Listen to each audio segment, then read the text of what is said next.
Bienvenue dans ce nouveau vlog. J'espère que vous allez bien, que vous avez passé une très belle semaine. La mienne, ma foi, s'est passée, ni bien ni pas bien. Je vais rentrer directement dans le vif du sujet et vous parler de ce roman, Le Pavillon des combattantes, qui est écrit par Emma Donoghue, qui est paru chez Pocket. Je l'ai reçu de la part des éditions Pocket dans le cadre du Grand Prix des lecteurs Pocket 2023, puisque je fais partie des membres de ce jury, en tout cas dans la catégorie roman étranger, ce qui est le cas de ce roman. Et alors j'ai beaucoup aimé cette lecture. Euh, je l'ai principalement lu écouté en livre audio sur Audible. Alors je suis pas friande des livres audio normalement. J'ai souvent été déçue en fait des voix des livres audio, mais alors celui-là, j'ai beaucoup aimé la voix, j'ai beaucoup aimé les intonations et ça m'a réconciliée avec les livres audio. Ça m'a fait gagner beaucoup de temps aussi parce que je vais au travail en transport en commun et j'ai 45 minutes à 1 heure de route quotidienne. Donc ça m'a permis d'avancer finalement assez rapidement dans cette lecture et j'ai beaucoup aimé, j'ai pris beaucoup de plaisir à découvrir ce roman. Alors pour l'histoire, on est à Dublin dans les années 1918, ouais. C'est au moment de la guerre et en plus de la guerre, voilà que surgit la grippe, la fameuse grippe espagnole qui ne s'appelait pas la grippe espagnole à l'époque et qui fait des ravages. On se retrouve avec Julia Power, qui est une infirmière et dans un hôpital, ils ont créé une sorte de service un peu de fortune dans lequel sont accueillies des femmes enceintes atteintes de la grippe. Enceintes, mais quand même à un stade avancé de leur grossesse, puisque dans ce roman qui se déroule sur 3 jours, il va quand même y avoir plusieurs accouchements dans cette toute petite salle. Il manque grandement de matériel et de bras à cette époque-là. Donc Julia se retrouve seule en charge de ce service qui comporte 3 lits, donc elle peut accueillir 3 patientes au maximum, mais c'est vrai que seule, si les 3 patientes ne sont pas en forme, c'est un peu compliqué. Donc il y a une bénévole qui arrive de nulle part, qui s'appelle Birdie. Elle est très jeune et elle n'est pas du tout infirmière, c'est pas du tout son job, c'est juste une paire de bras supplémentaire. J'ai trouvé que ce roman était ultra bien fait. Le personnage de Julia est un personnage très touchant. Elle est remplie de bienveillance, remplie de compassion, d'empathie. Elle est hyper volontaire, elle est déterminée, elle est incroyable. Je l'ai trouvée vraiment incroyable. Et alors le personnage de Birdie, euh, elle est pareille, elle est ultra touchante parce que c'est un peu une sorte de rayon de soleil, cette nana. Elle connaît rien au domaine médical, elle connaît même pas grand-chose à la vie en général, à la vie de femme, à tout ça, tout ça.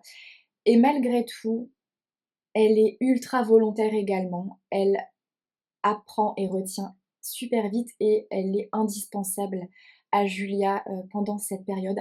Alors le livre se passe sur 3 jours de temps. Mais il se passe pas mal de choses pendant ces 3 jours-là.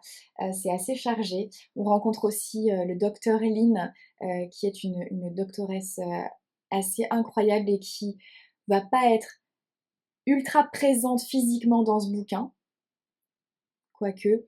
Mais alors elle va délivrer des conseils et des petites phrases vraiment ultra importantes et essentielles. Voilà, j'ai trouvé ce roman vraiment hyper chouette, très touchant.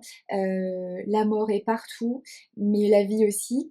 Et il y a une scène pour moi qui n'est vraiment pas essentielle dans ce roman, vers la fin du roman, et que j'aurais pas mis dedans parce que je trouve qu'elle apporte rien au roman et au contraire c'est même une scène qui moi m'a dérangée. Ça m'a dérangée dans le sens où justement ça n'apporte rien au roman et où on se dit mais pourquoi l'autrice a voulu faire ça? C'était vraiment pas nécessaire et au contraire on a l'impression que c'est un peu pour être dans une sorte de tendance, de mode actuel, de parler de certains sujets et c'était vraiment pas utile et moi ça m'a un peu mise en colère, enfin mise en colère, façon de parler, mais j'ai trouvé que voilà, c'était pas nécessaire. Hem En dehors de ça, vraiment le roman est chouette, la fin est ultra touchante. Ça aborde des thématiques, au-delà donc de cette thématique de grippe, et de maternité. Hem, Ça aborde, bah, le côté, vraiment, les difficultés de vie à cette période-là, la pénurie, que ce soit de main-d'œuvre ou que ce soit en termes de matériel. On se rend compte aussi des difficultés, hem, bah, de prendre en charge, les malades à l'époque parce que, bah, on n'avait clairement pas le matos qu'on peut avoir aujourd'hui.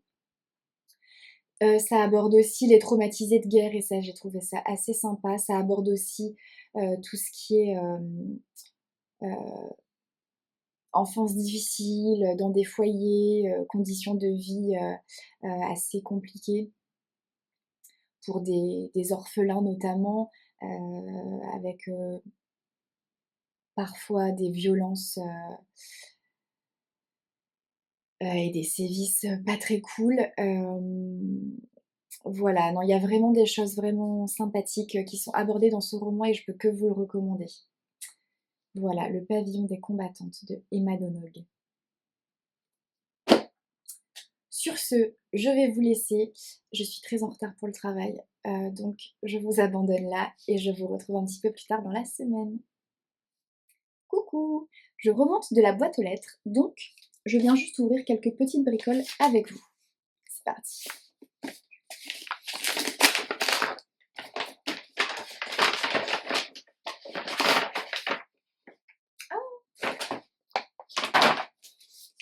Alors, trop cool! Les chats ont 9 vies, moi j'en aurais 2. De Julien Aimé, et j'avais lu son livre, son roman de l'année dernière que j'avais beaucoup aimé, que j'avais trouvé très touchant. Donc je suis trop contente. C'est un roman qui nous vient de chez Archipel, la collection Instant Suspendu que j'aime beaucoup. Ça sort le 2 mars. Ça sort le 2 mars. Je vous lis. Écrasé par les dettes et un lourd secret, Hugo a fait appel à l'agence Renaissance afin de disparaître pour renaître, sous une nouvelle identité au bout du monde. Avant de partir sans retour, l'agence lui donne 9 jours pour se confronter à son passé. Après un burn-out, Julie a décidé de quitter son travail et son compagnon Max. Elle contacte également Renaissance pour l'aider à se réinventer loin de chez elle. Mais sont-ils vraiment prêts à tout laisser derrière eux pour entamer une nouvelle vie? Et pourquoi le destin les fait-il se rencontrer à quelques jours du départ d'Hugo? Julien Aimé signe un roman rempli d'émotions qui donne envie de croquer la vie à pleines dents et d'adopter un chat. Ah, faudrait que je le fasse lire à quelqu'un, celui-ci. Cool, trop bien. Next.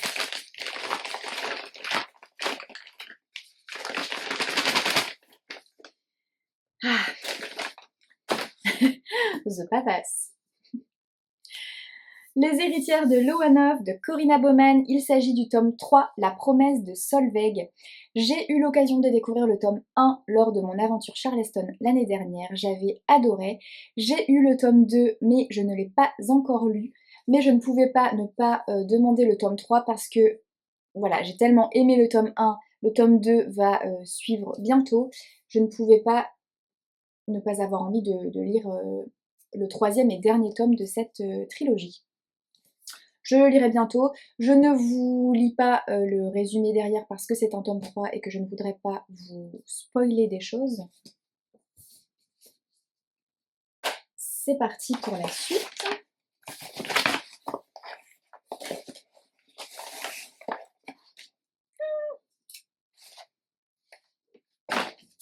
Il s'agit encore d'un roman Charleston, Nos racines invisibles de Isabelle Lagarrigue.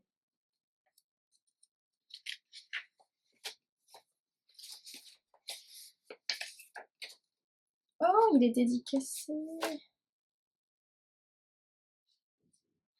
Oh, trop chouette, je savais pas qu'il serait dédicacé. Le petit marque-page qui va bien, avec quelques avis des lectrices 2023. Il paraît que ce roman est juste divin de Fanny. Eh ben écoute, on va découvrir ça. Je vous lis 21 février la parution. Hop, je vous lis ça. Étudiante en archéologie, Romy mène une existence plutôt solitaire depuis la mort de sa mère, alternant chantier de fouilles au Brésil et sessions de travail sur sa thèse à Lyon. Si elle a consacré sa vie à étudier les civilisations ancestrales, elle ne peut se débarrasser du sentiment que quelque chose cloche dans son propre arbre généalogique.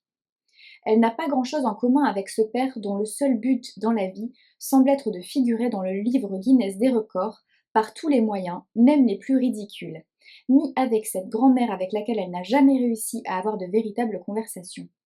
Alors même s'il serait plus confortable de ne pas savoir, même si les tests ADN sont illégaux en France, elle se lance dans une quête de ses racines qui risque de bouleverser sa vie à tout jamais.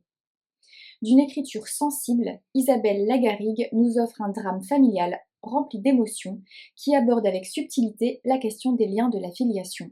Ça me tente trop. Ça me tentait vraiment beaucoup quand j'ai découvert le résumé. J'ai eu envie de découvrir. Et puis, j'adore cette couverture. Elle est trop belle. Trop trop belle. Bravo. Bravo aux éditions Charleston. Et ma lecture nous dit que c'est le récit d'une quête d'identité émouvante, touchante et drôle qui interroge le lecteur sur les liens de la famille. Ah, ça me tente trop. Je sais pas quand est-ce que je vais pouvoir me le programmer. En mars. Et ensuite, terminer. Ah oui, oh, je suis contente. Je suis ravie. Je suis ravie. Précipice de Céline Dangean. Oh, avec un marque-page aussi. Trop chouette. Je suis trop contente. Et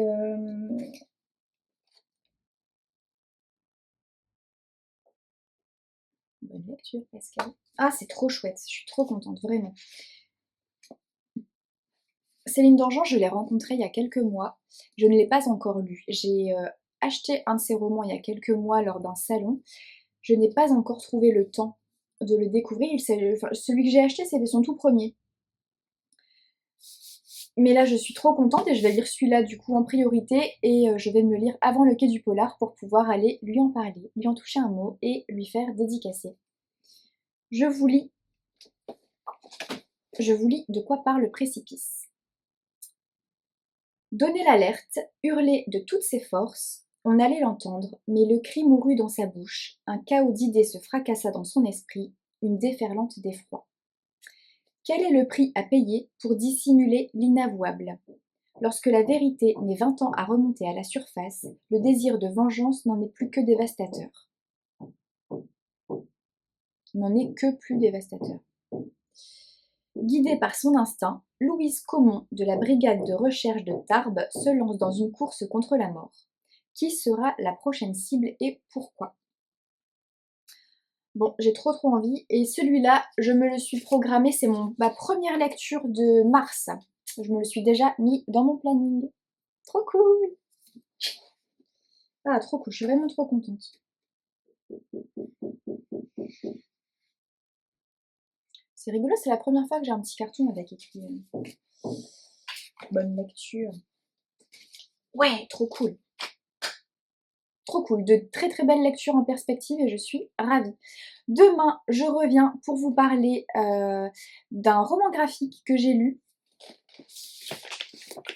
Hop, il s'agit de celui-ci. La délicatesse du homard, une adaptation du roman du même nom de Laure Manel, publié chez Michel Lafon. Je vais pas le faire maintenant parce que je manque de temps, mais je reviens vous en parler demain. Hello! Je vous retrouve aujourd'hui pour vous parler de ce roman graphique, La délicatesse du homard, qui est une adaptation du roman de Laure Manel. C'est réalisé par Véronique Grissot et Alexandra Davis. Alors, pour l'histoire, ça se passe en Bretagne et lors d'une balade à cheval, un jeune homme qui tient un centre équestre, François, va trouver une femme inanimée sur la plage. plutôt que d'appeler les secours, va savoir pourquoi, il la met sur son cheval et il l'emmène chez lui. Il va décider voilà, de la soigner lui-même et à son réveil, cette jeune femme prétend s'appeler Elsa. Elle est assez renfermée, elle répond pas vraiment aux questions, hem et elle va passer quelques jours, ils vont commencer à cohabiter, ensemble tous les 2. Voilà, ça c'est un peu juste l'intrigue. On se rend compte que voilà, que ben, elle est en train de fuir a priori, quelque chose, une vie, un passé, qu'il y a des choses, un peu secrètes qu'elle tait, qu'elle veut pas dévoiler. Hem, alors, j'ai trouvé l'histoire assez sympathique, mais c'est vrai que le support roman graphique aide pas parce que, ça va vite. En fait, à la fois ça va vite et en même temps, il se passe finalement peu de choses. Je regrette en fait de ne pas avoir lu le roman avant, parce que je pense que le support roman graphique est très sympa pour ceux qui veulent se replonger, dans l'histoire qu'ils ont pu découvrir, via le roman. Mais c'est vrai que moi, du coup, il m'a manqué un petit quelque chose et j'aurais plutôt aimé découvrir le roman, avant parce que je pense qu'il y a des détails et qu'il y a des choses, qui apportent quelque chose en plus. Parce que là, c'est assez, paradoxal, hein, ce que je vais dire, mais c'est vrai qu'à la fois, il se passe finalement pas grand-chose et en même temps, ça va trop vite. C'est, c'est un peu bizarre dit comme ça, mais voilà, du coup, il m'a manqué un petit quelque chose pour pouvoir m'attacher, en fait, à ces personnages dans le roman graphique que je pense que dans le roman de Laure Manel, on doit beaucoup plus, s'attacher aux personnages. Enfin, j'imagine puisque je ne l'ai pas lu, mais je je pense que ça doit être le cas. Sans quoi l'histoire est plutôt, jolie, plutôt sympathique, hem et voilà, les illustrations, j'ai beaucoup, beaucoup aimé par contre. Ça, c'est vrai que, j'ai trouvé ça très chouette. Je vous montre quelques planches prises un peu au pif comme ça, mais ouais, je trouve ça assez sympa. Je les ai trouvées très, très belles les illustrations. Voilà, n'hésitez pas à me dire vous ce que vous en avez pensé et si vous avez lu le roman de Laure Manel avant de découvrir, le roman graphique. Est-ce que voilà, ça a eu un effet différent sur vous par rapport à ce que je viens de vous dire? Hem, Sinon, pour la petite info, je viens de démarrer ce roman, Ils étaient 7, de C.A. Larmer. Aux éditions Cherche Midi, je l'ai démarré, hier soir. J'en ai déjà dévoré 150 pages et j'adore. Ça se lit hyper vite, hyper bien, c'est rempli de mystères, et on n'a qu'une envie, c'est de continuer, ça se dévore. Je vais pas en dire plus pour l'instant, je vous en reparlerai quand je l'aurai terminé, mais vraiment, je prends beaucoup de plaisir à découvrir cet ouvrage. Sur ce, j'ai 2 choses à ouvrir avec vous. Tac.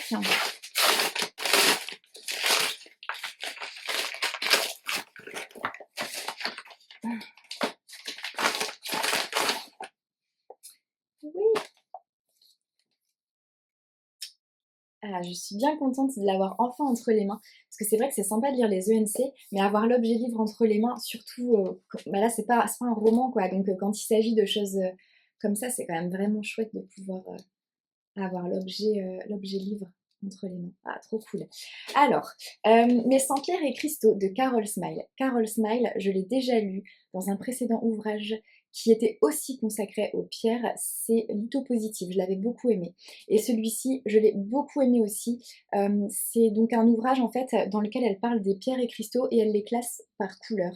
Donc elle associe le pouvoir des couleurs à celui des cristaux et elle référence ses pierres fétiches comme ça. Donc par couleur, les différentes pierres, celles qu'elle utilise le plus. Et pour chaque pierre, elle explique ses bienfaits, elle donne plein de petits trucs, de petits rituels qui sont hyper chouettes. Vraiment, c'est un bel ouvrage.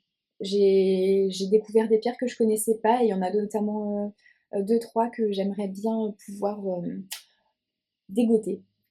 Voilà, c'était très sympa. Alors, il y a en première page la vie des gardiennes. Là, évidemment, vous ne voyez rien du tout, c'est tout blanc, mais c'est pas grave. Je regarde, parce que là, il n'y en a pas beaucoup des avis. Je regarde s'il y en a d'autres à la fin. Non, non bah, ils ont dû du coup en sélectionner quelques-uns au hasard, j'imagine. Parce qu'il n'y en a que 7 et on est une vingtaine. Il y a le mien. Alors j'avais dit, Carol Smile évoque avec beaucoup de bienveillance l'association du pouvoir des couleurs avec celui des cristaux. Elle nous invite à nous écouter, à nous fier à notre intuition, à notre petite boussole intérieure pour savoir vers quelle pierre se diriger. Elle nous délivre des conseils avisés pour les utiliser au mieux. Je ne connaissais pas toutes les pierres évoquées dans cet ouvrage, il y en a notamment 3 que j'aimerais découvrir parce que je suis convaincue qu'elles me feraient beaucoup de bien. Effectivement, je me souvenais plus ce que j'avais dit de cet ouvrage, mais c'est ça. C'était très chouette. Il y a l'avis de Sophie qui dit un indispensable à avoir pour découvrir ou redécouvrir la lithothérapie, magnifiquement illustré, épuré et pédagogique, c'est vrai. Le classement par couleur des pierres aide à s'y retrouver et les conseils rituels sont très bien faits et instructifs. J'ai adoré ce livre que je vais garder comme Bible de chevet. J'y ai découvert de nombreuses pierres et les recommande à tous ceux et celles qui voudraient s'initier à l'utilisation des pierres et cristaux. Trop cool. Merci. En plus, il est dédicacé, je viens de voir en le feuilleton. Trop chouette. Trop chouette. Merci beaucoup pour cet ouvrage. Je ferai ma chronique Instagram probablement la semaine prochaine. Voilà. Petite réception du jour. Et il m'en reste un à ouvrir.